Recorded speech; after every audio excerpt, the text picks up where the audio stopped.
एक बहुत गरीब के साथ एक छोटी सी झोपड़ी में रहता था। उसके पास खेती करने के लिए इतनी कम जमीन थी कि उसकी फसल को बेचकर उसे बिल्कुल थोड़े से रुपए मिलते थे। उन रुपयों से वे लोग ठीक से खाना भी नहीं खा पाते थे। वह राजा के पास अपनी समस्या लेकर आया। राजा दयालु थे। उन्होंने किसान को अपनी जमीन में से कुछ जमीन दे दी खेती करने के लिए। उन्होंने कहा, यह जमीन तो हमारी ही रहेगी, लेकिन उस पर उगने वाली फसल तुम्हारी होगी। किसान ने राजा को बहुत बहुत धन्यवाद दिया। एक दिन वो खेत की जुताई कर रहा था, तभी उसका हल किसी कठोर चीज से टकराया। उसने वहां खोदकर देखा तो उसे सोने की एक ओखली मिली। किसान ईमानदार था। उसने अपनी बेटी से कहा, हमें यह ओखली राजा के खेत से मिली है। जिसकी जमीन है उसी की यह ओखली भी है, इसीलिए हमको इसे राजा को लौटा देना चाहिए। किसान की बेटी बोली, नहीं पिताजी, आप ऐसा मत कीजिए। आपको सिर्फ ओखली मिली है। यदि राजा ने आपसे इसकी सोने की मूसल भी मांगी तो आप क्या करेंगे? आप इस ओखली को अपने ही पास रखिए।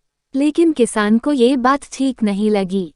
वह बोला, जो चीज हमें मिली ही नहीं, वह मांगने का राजा को कोई अधिकार नहीं है। वह राजा के पास ओखली लेकर पहुंचा, लेकिन दरबार में ठीक वैसा ही हुआ जैसा कि किसान की बेटी ने सोचा था।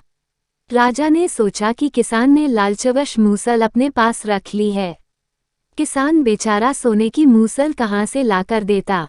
नतीजा ये हुआ कि किसान को जेल में डाल दिया गया।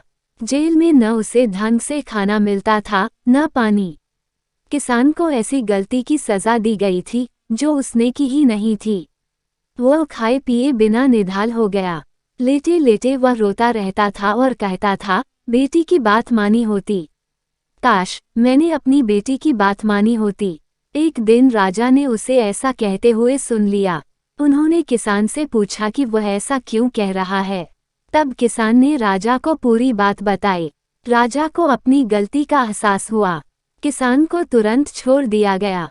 किसान की बेटी को राजा ने दरबार में बुलाया। उससे बातें करने के बाद राजा को पता चल गया कि वो कितनी बुद्धिमान है। किसान की बेटी को राज्य के खजाने का मंत्री बना दिया गया। उन्हें रहने के लिए घर और सभी सुख सुविधाएं दी गईं। किसान और उसकी बेटी सदा सुख से रहे।